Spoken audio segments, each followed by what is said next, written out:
تېره ورځ د کمبر پښتو ادبي جرګې یوه ازادانه مشاعره وشوله. دا مشاعره الفاروق ماډل سکول او کالج کې ترسره شوله. په دا مشاعره کې د شاعرانو نه علاوه ادبزوکه ملګري هم راغلي وو. د مشاعرې آغاز د قرآن پاک د آیاتونو نه وشولو چې سعادت ابوبکر مفکر حاصل کړلو. د قرآن پاک د آیاتونو نه بعد د تېرې غونډې روداد د کمبر پښتو ادبي جرګې مشر سکاتر عجز افریدي پیش کړلی شو چې د دې نه پاس د غونډې آغاز هم وشولو. د کوربه په څوکۍ باندې ابرار شاه ابرار صاحب ناسته وکړله. د صدر محفل په څوکۍ باندې فریاد افریدي صاحب او د مشر میلمه په توګه معطر افریدي صاحب په څوکۍ باندې ناسته وکړله چې د دې نه پس یوه ازادانه مشاعره وشوله.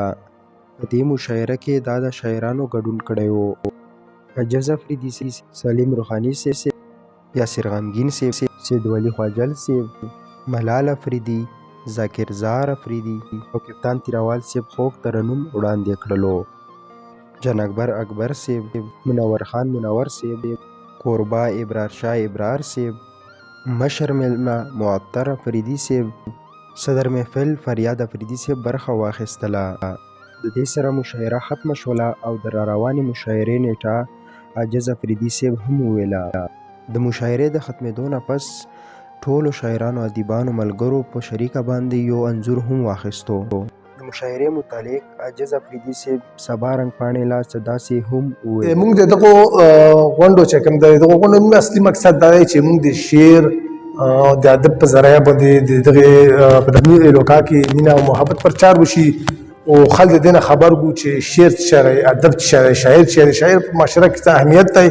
او انشاءالله چې موږ دا توقع لرو چې خلک پوه شوي دي، هغه د جهالت تیارې ختمې شوي دي، خلک په علم او په ادب پوهه دي او هغوی له دا پته وي چې شاعر په معاشره کې یو ښه مقام لري او اهمیت لري.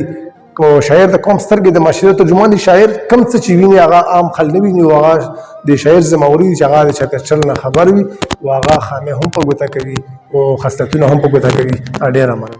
دې نه پس کپتان تیراوال صاحب د مشاعرې په هکله سبا رنګ پاڼې لاس داسې وویل: معصوم صاحب ته ډېره مننه چې دومره لنډ وخت کې ته دومره هلې ځلې کوې او راپورټ راخلې. او یقینا نن د کمبر پښتو ادبي جرګه ډېر ښکلی اجلاس وشولو او ډېر ښه ملګري راغلي وو، شاعران او ښه کلمونه. د کوربه په حیثیت باندې ابرار شاه ابرار صاحب هم د مشاعرې په هکله باندې سبا رنګ پاڼې لاس داسې وویل: نن غونډه چې کومه وه ښکلې ګیر چوپیره چې کومه علاقه وه هغو ټولو نه ملګري راغلي وو. زه خو چې کوم دی ورسره د میلمه په هغه باندې دی کوربه په نیز باندې په کرسۍ باندې په چوکۍ باندې کېنولم. صدر سره نن چې کوم زید فریاد صاحب معطر صاحب د موږ سره چې کوم مشر علما وو او ژوندۍ مشاعره وشوه. ښه مشاعره کوشش دی چې پښتو ژبه او د پښتو ادب له وده وشي او مخ په وړاندې روان شي. تاسو یو جهان مننه. الله مې عزتمن کړه، الله م ښه لره.